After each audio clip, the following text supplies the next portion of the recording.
The galaxy would later remember this night as the moment everything changed. But it began quietly. With rain. With broken metal burning in the dark. And with one human who chose kindness when fear would have been easier. On the edge of a forgotten mining colony on Earth's outer belt, the sky split open in silence. No thunder. No warning. Just a streak of blue fire tearing through the clouds and slamming into the wasteland beyond the city lights. Sensors missed it. Governments ignored it. But a single human saw the flash and turned his truck toward it without knowing why. His name was Caleb Ward.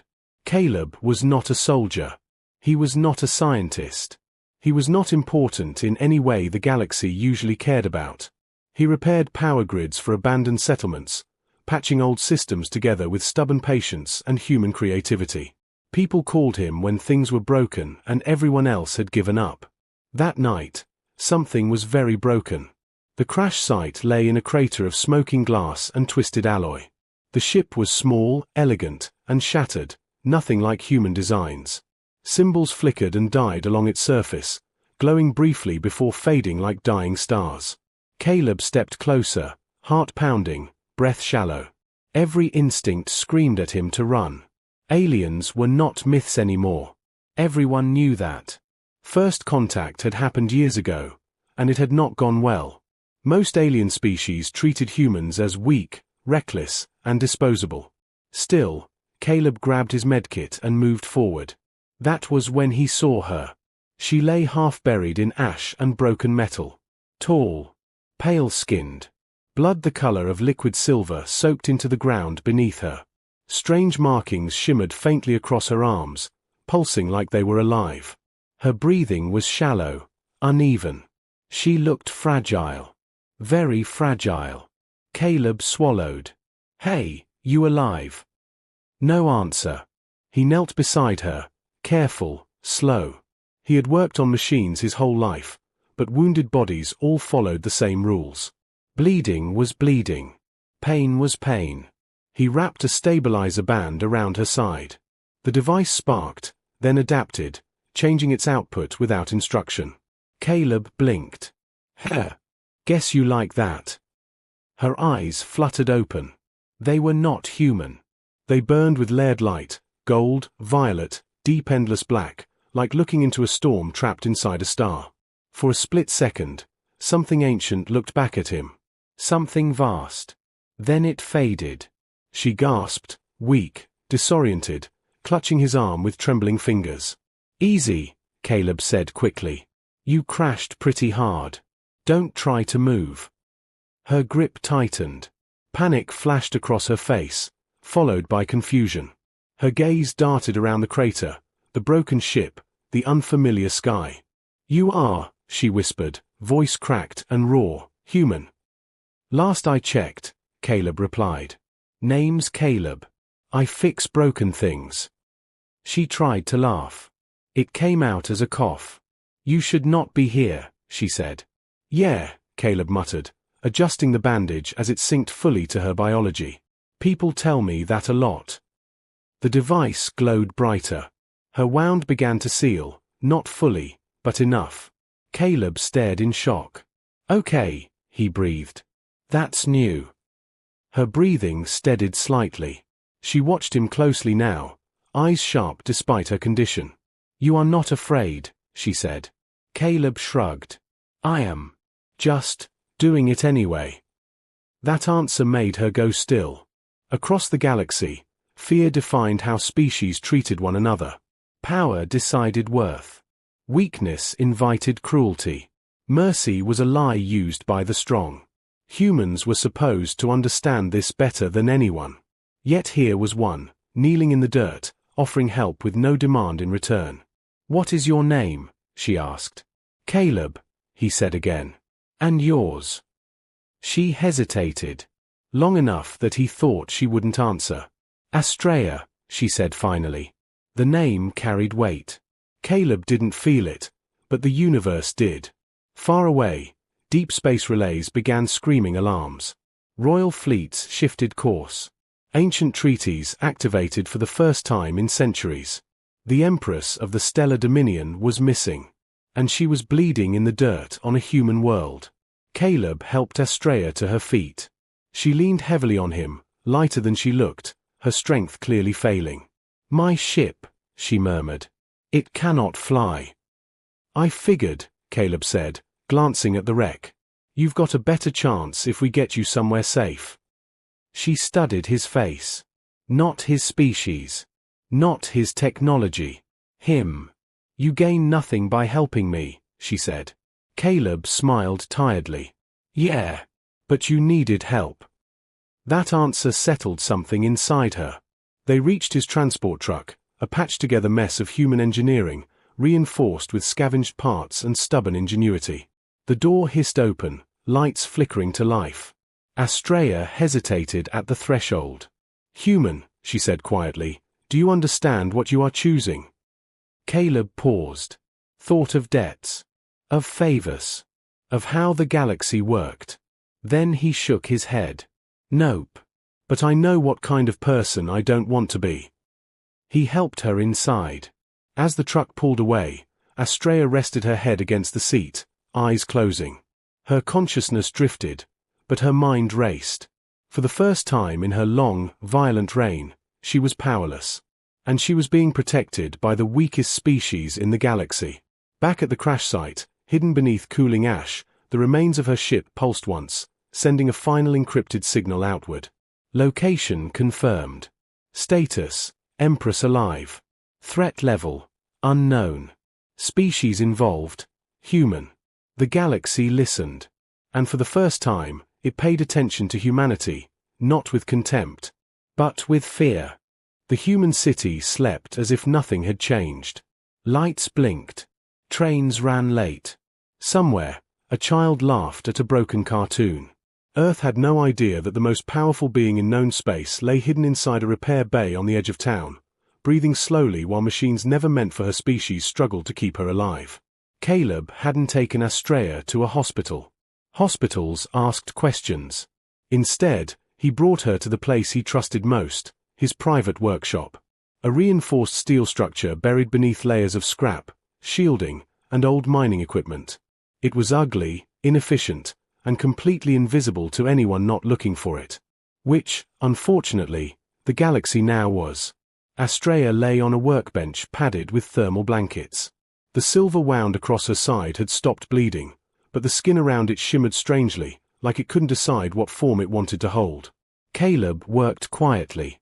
He scanned her vitals with jury-rigged sensors, watching numbers that made no sense jump across human screens. Every few minutes, one of his machines adapted on its own, rewriting its internal logic to understand alien biology. "That's not supposed to happen," Caleb muttered. Astrea's eyes opened. "You build tools that learn," she said weakly. "Yeah," he replied. "They have to. Out here, nothing stays the same long enough to follow instructions." That earned him a faint smile. In her empire, machines obeyed. They did not question. They did not adapt without command. Humanity's technology was crude, inefficient, and dangerously flexible. It reminded her of soldiers who survived when better-trained armies died. "You should fear me," Astrea said quietly. Caleb tightened a cable, then shrugged. "You're injured. Hard to be scary while bleeding." Her gaze sharpened. "If I regain my strength, I could burn this world." Caleb met her eyes without flinching. "Then don't." The simplicity of the answer unsettled her more than threats ever had. Silence settled between them. Far above Earth, space bent. A shadow slipped between stars as a Dominion scout vessel emerged from fold space. Then another. Then dozens. They formed a wide net, scanning, listening, hunting. The stellar Dominion did not search gently. In the workshop, Caleb felt it before he saw it. His instruments screamed warnings as electromagnetic interference spiked across the planet. "Okay," he breathed. "That's new and very bad." Astrea closed her eyes. "They are here," she said. Caleb turned. "Your people." "My fleets," she corrected. "They will not ask permission." That got his attention. "So what happens if they find you?" he asked. "They will secure me," Astrea said. And erase anything that learned of my weakness. Caleb stared at her. Erase, he repeated. Yes. He exhaled slowly and rubbed his face. Right. So, no pressure. Outside, the sky shimmered faintly, almost invisible, but wrong in a way humans felt in their bones. Birds went silent. Power grids flickered. Satellites dropped from orbit like dying fireflies.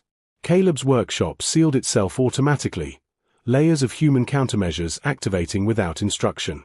Old code. Old tricks. Systems designed to survive corporate sabotage and pirate raids now repurposed for something much bigger. Astrea watched in quiet astonishment. You prepared for invasion, she said. Caleb shook his head. No. I prepared for failure. The difference mattered. A Dominion probe slipped through the atmosphere, scanning aggressively. Its sensors swept over cities, oceans, forests, then paused. They brushed against Caleb's workshop and slid past it. Inside, Astrea's eyes widened. That should not be possible, she whispered. Caleb tapped a screen showing cascading noise. Human tech doesn't hide. It lies. Her people valued clarity, precision, dominance. Humans thrived in chaos. The probe moved on. Elsewhere in orbit, a commander frowned at the scan results. No trace, the alien officer said. The Empress is not here. That conclusion saved Earth, for the moment. Back underground, Astrea struggled to sit up. Pain flared, but something else moved beneath it now. Awareness. Calculation.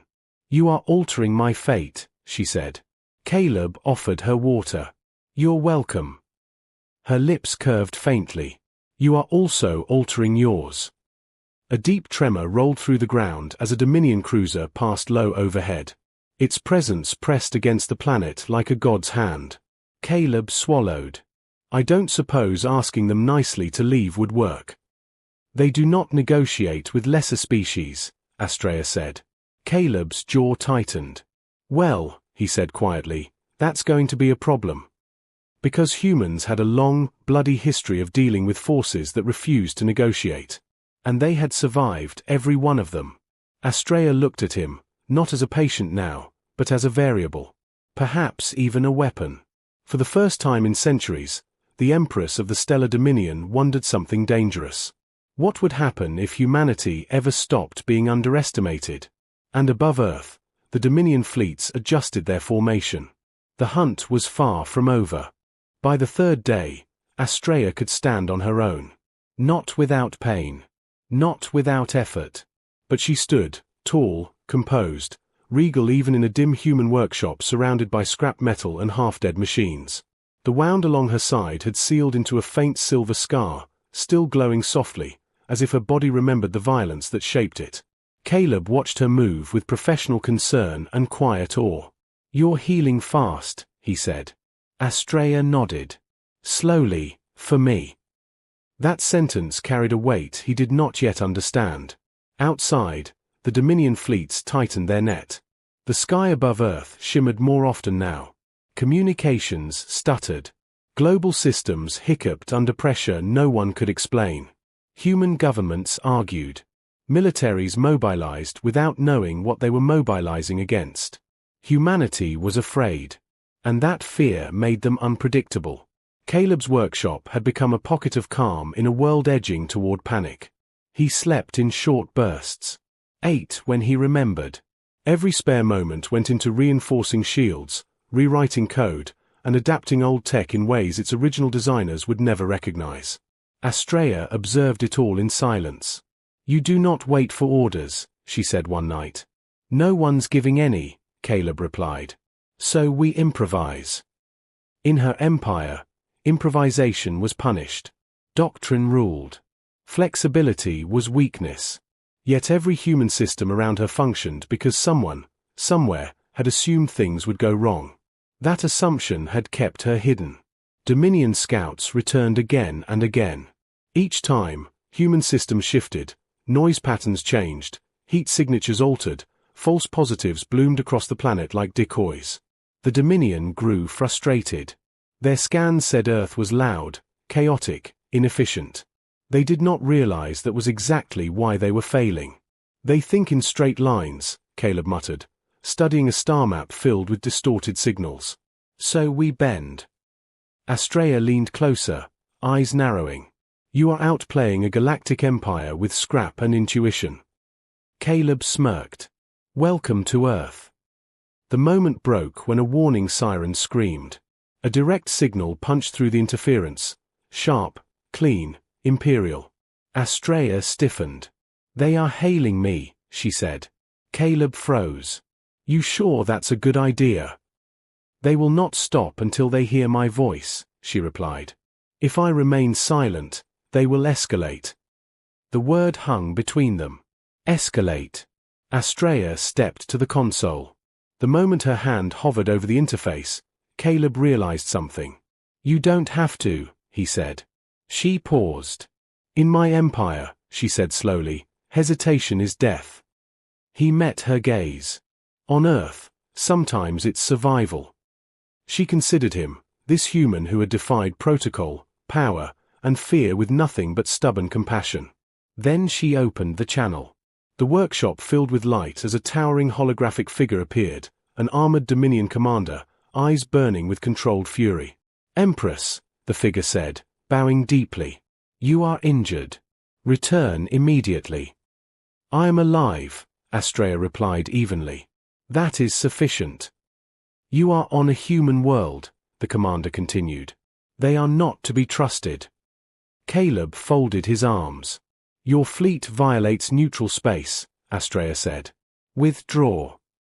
A stunned silence followed. That is not possible, the commander said. Your safety. My safety, Astrea interrupted, is my concern. The commander's eyes flicked around the scan feed. You have compromised yourself, he said, by allying with a lesser species. Caleb leaned into the frame. Hey. Rude. Astrea did not smile. You see weakness because you were taught to, she said. You forget that survival favors those who adapt. The commander straightened. Empress, he said carefully, the council will not accept this. Then the council will learn, Astrea replied. She cut the feed. The silence afterward felt heavy. Caleb let out a breath he didn't realize he'd been holding. So, how mad did we just make them? Astrea's eyes burned brighter than before. Very. And then the ground shook. Not from orbit. From below. Alarm screamed across Caleb's systems as a Dominion insertion force breached the atmosphere. Smaller ships, stealth-configured, slipping past orbital chaos to strike directly. They are not listening anymore, Astrea said. Caleb cracked his knuckles. Good, he said. Talking's not our strength. He hit a switch. Across the planet, dormant human systems woke up. Old satellites. Abandoned defense grids. Civilian networks repurposed in seconds. Humanity's greatest weapon wasn't firepower. It was cooperation under pressure. Astrea watched data streams explode across the screens, human minds linking, sharing, adapting faster than any centralized command structure ever could. This is impossible, she whispered. No, Caleb said. It's human. As Dominion strike teams descended, their targeting systems went blind. Navigation failed. Weapons locked up as human code crawled into alien logic, exploiting assumptions no one thought to defend. The first Dominion ship crashed into the ocean. The second never made it past the atmosphere. The galaxy watched in stunned silence as a weak species did the unthinkable. They fought back. And they didn't do it alone. Astrea stood tall beside Caleb, power stirring beneath her skin once more. For the first time, she did not feel like a ruler. She felt like a witness. Because humanity had just shown the galaxy something terrifying. They did not need permission to matter. The Dominion had planned for resistance. They had not planned for this. Across the planet, human systems behaved like living things, breaking, bending, reconnecting in ways no centralized intelligence could predict. Old satellites that should have been dead flared back to life. Civilian drones rewrote their own protocols mid-flight. Mining lasers recalibrated into defensive grids within minutes. Nothing followed a single command. Everything followed intent. Astrea felt it clearly now. Not just data. Not just tactics. Will. This should not work, she said, watching a Dominion drop craft spiral helplessly as its guidance logic collapsed under human interference. Caleb didn't look up from the console. It shouldn't. That's why it does. Dominion commanders barked orders across encrypted channels, but their hierarchy betrayed them. Each delay, each confirmation request, each rigid protocol created cracks. Humanity poured through those cracks like water through shattered stone. The insertion forces never reached the ground. Then the fleet changed tactics. Orbit darkened. Mass shadows aligned. Astrea stiffened. They are preparing planetary suppression. Caleb's blood ran cold. You mean? They will not destroy the world, she said. But they will cripple it. Enough to force compliance. Human leaders across the globe felt it at the same moment. Power grids destabilized. Tectonic pressure increased in targeted zones. Orbital platforms locked weapons onto fault lines and oceans. The message was clear. Submit. Or suffer. Astrea closed her eyes. I can stop this, she said quietly. Caleb turned. By going with them. Yes. The word tasted like defeat. They will withdraw if I surrender myself, she continued. Earth will survive. Caleb stared at her. And what happens to you? Her silence answered. In the Dominion, rulers who showed weakness did not rule for long. Caleb stepped closer. No. Astrea opened her eyes. This is the cost of power. Caleb shook his head. No. That's the lie you were taught. She looked at him, really looked at him now. You would challenge an empire, she said, to save one being. Caleb's voice was steady. Happens more often than you think. Outside, the sky burned as energy weapons charged. Humanity stood on the edge of annihilation, armed with nothing but ingenuity and stubborn defiance. Astrea felt something shift inside her. For centuries, she had ruled through dominance. Fear. Absolute certainty. But certainty had blinded her commanders. Certainty had made them predictable. Humanity was chaos. And chaos could be chosen. She stepped forward. No, Astrea said, not to Caleb, but to the galaxy. Power surged through her, no longer restrained. The air bent. Machines screamed. Light twisted around her form as ancient systems embedded in her very biology awakened fully. Caleb shielded his eyes as the workshop filled with radiance. The Empress of the Stellar Dominion stood revealed at last. Not wounded. Not weak. Awake. Across orbit, Dominion sensors lit up in panic. Impossible, commanders whispered. She was incapacitated. Astrea's voice carried through every channel, clear, commanding, unstoppable. You came to retrieve me, she said. You forgot to ask why I fell. Silence followed. Then fear. I fell, Astrea continued, because power without wisdom fails. Because empires rot when they forget compassion. And because you underestimated humanity. Her gaze hardened. That mistake ends now. Human systems synchronized instinctively, not because she commanded them, but because they recognized the moment. A shared purpose surged across millions of minds. Protect Earth. Refuse submission. Astrea raised her hand. Dominion weapons powered down. Not hacked. Overridden. By authority older than fleets. Deeper than councils. This world is under my protection, Astrea declared. Any attack upon it will be treated as an act of war against me. The galaxy reeled. No ruler had ever bound themselves to a lesser species.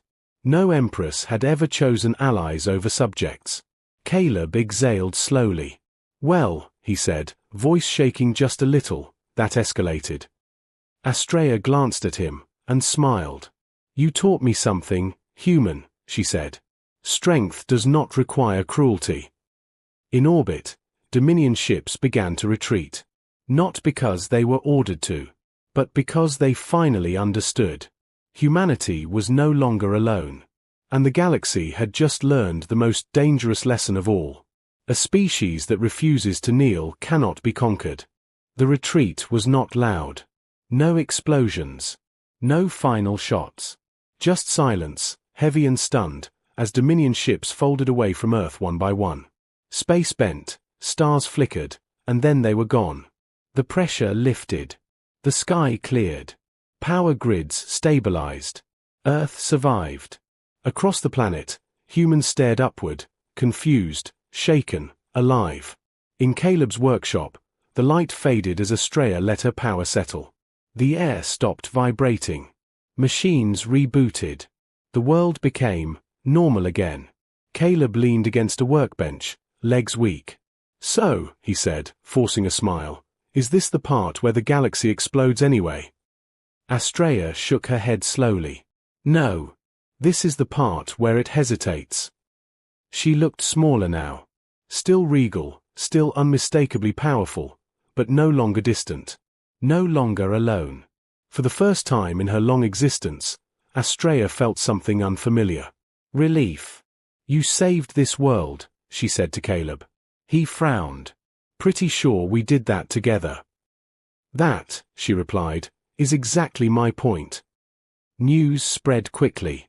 Not just on Earth, but beyond it. Observers who had watched from the shadows replayed the data again and again. Humans had not won through superior weapons. They had not conquered. They had not begged. They had adapted.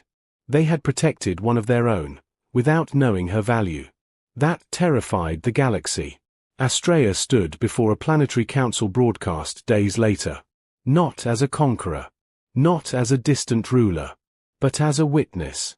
"Humanity is not weak," she said, her voice echoing across star systems.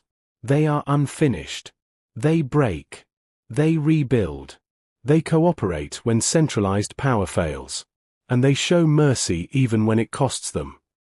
The council chambers erupted in chaos. She raised a hand.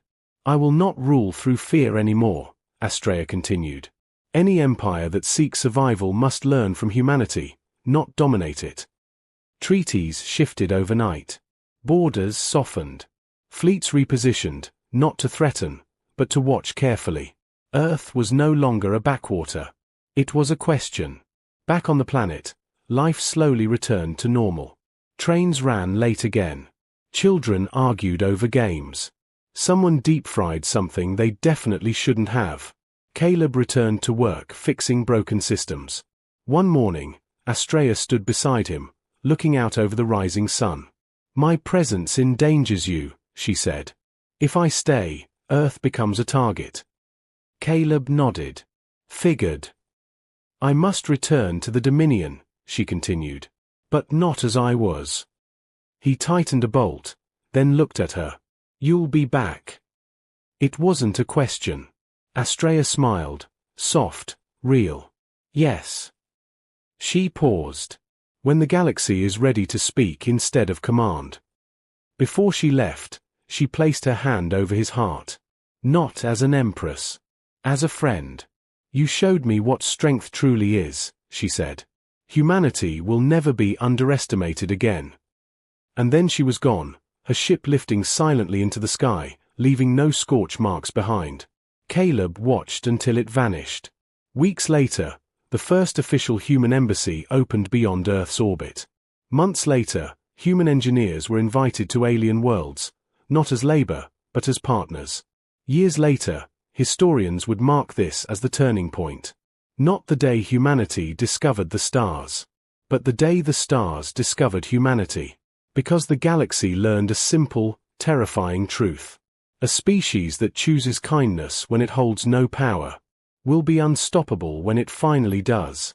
And it all began with one human who treated an injured stranger like she mattered. Not knowing she ruled the galaxy. Not caring.